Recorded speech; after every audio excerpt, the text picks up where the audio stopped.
This one might get a little heavy.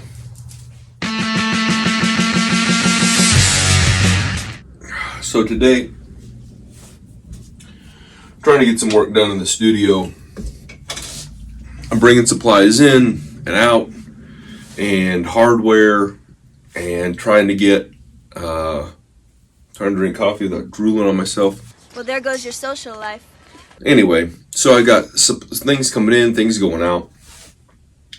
And it's one of those things where I need to take a little bit more time just focusing on getting things cleaned up and organized, because they are not cleaned up or organized. And so I just want things to flow a little bit easier in here, and be able to walk without falling and living in here like a hoarder. Oh, right. There we are then.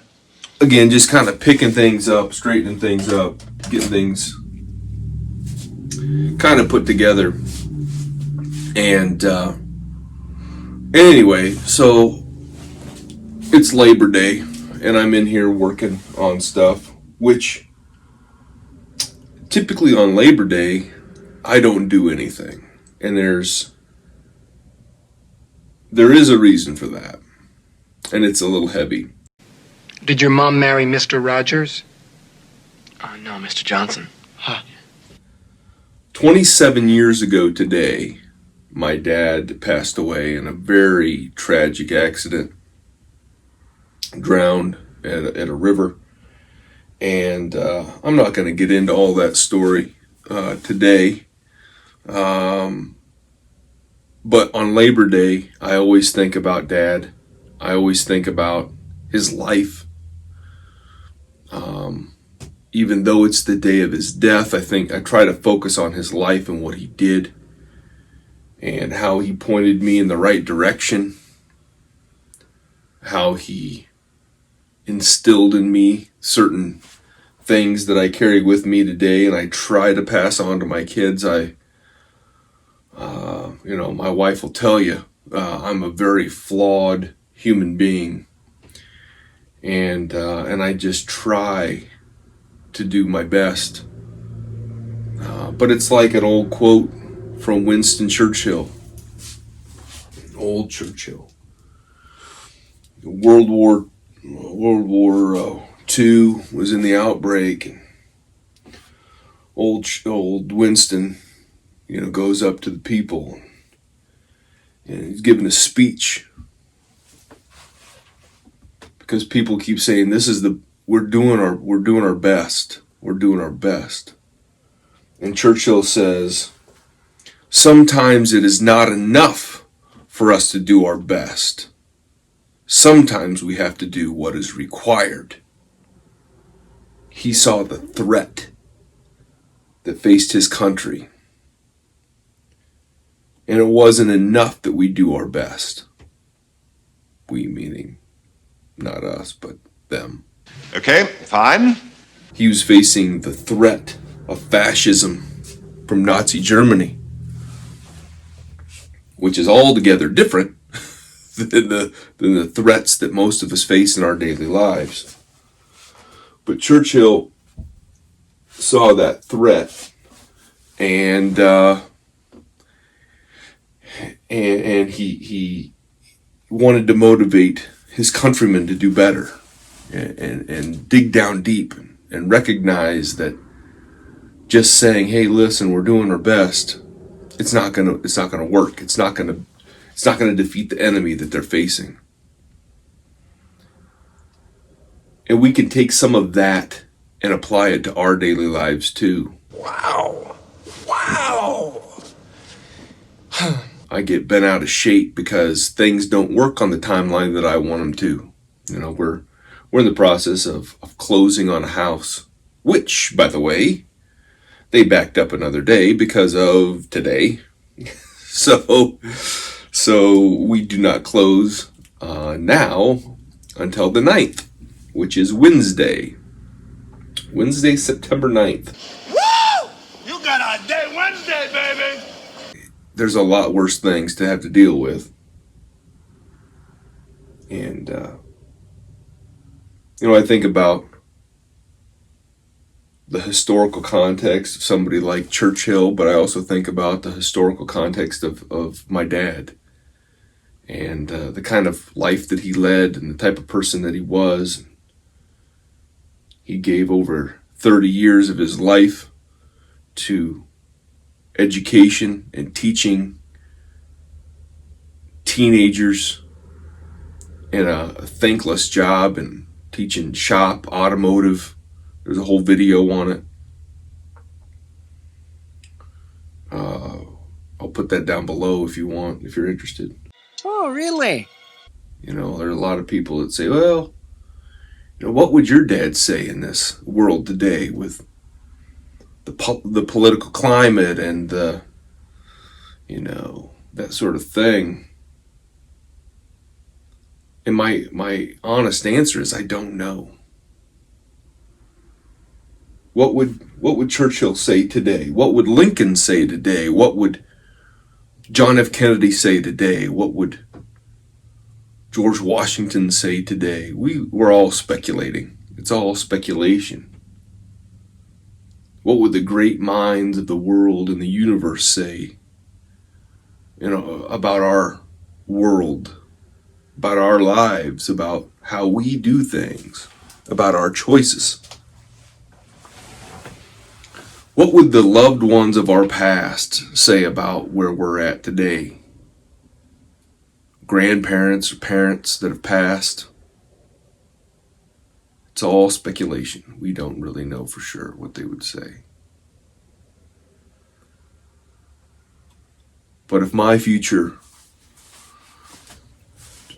grandchildren or my children are watching this, what advice would I give them as they're reflecting on my life? I did the best I could with what I had. And I made some wrong turns and I made some lucky turns. And remember, no matter what, I will always love you. I'm just glad that things worked out the way they did. That gave me the children that I have. That gave me the opportunities that I had. That gave me the life that I had. That gave me the wife that I have. It's a series of lucky turns and lucky breaks. And sometimes those lucky breaks come at the expense of loss and suffering and horrible things. You know, I became a teacher because my dad died. He influenced me through his death more so than I could see when he was alive. And sometimes it's tragedy that really makes us reflect and think and go in the right direction. I think that's an internal instinct in us that's like programmed into us. What is it that gets inside your heads? You know, the early human didn't have to remember good things, because good things come, we don't have to remember things that feel good. We don't have to think a whole lot about positive things. But we put a lot of focus on negatives. I think I know where you're going with this. When we see a mouse, when we see a snake, when we see something as a spider in our area, and we get away. Why?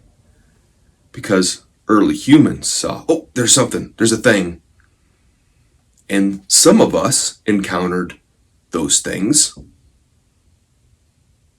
and we wanted to get rid of them because they cause disease, because they cause they're poisonous, because they're a threat to us, they're a danger to us, and our fear makes us think about them. And I think that when we suffer a loss, like a parent or grandparent or somebody that's close to us, especially early in life, that's going to trigger some things in our mind.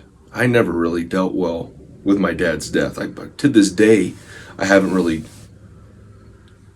dealt with it probably in a very healthy way, I guess. For years, on Labor Day, I was a shut-in. Who really cares, man, huh? About 7 years before my dad died, on Labor Day, I was in an accident where I got a third of my foot cut off. Almost died. I was 8 years old. And I'm not going to get into that story.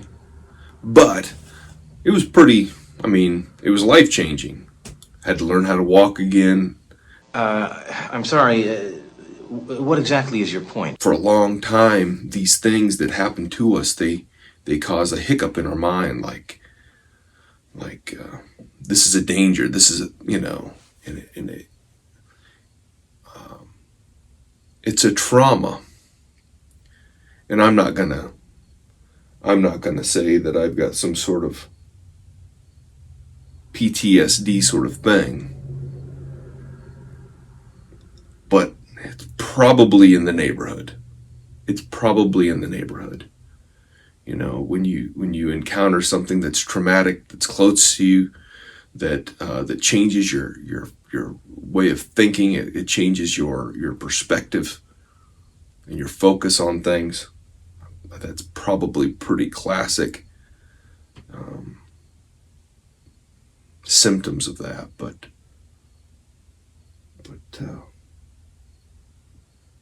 anyway, it's Labor Day. People got their barbecues. They're mowing their yards. They're doing the fun things. They're out on the lake. They're on the river. They're fishing, and they're enjoying the outdoors while we still have nice weather. And I just hope everybody's safe.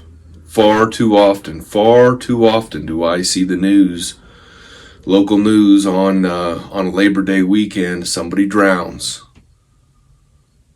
Somebody's out having fun and they're drinking and they're doing their thing, and something happens. There's an accident. There's something completely unnecessary that happens.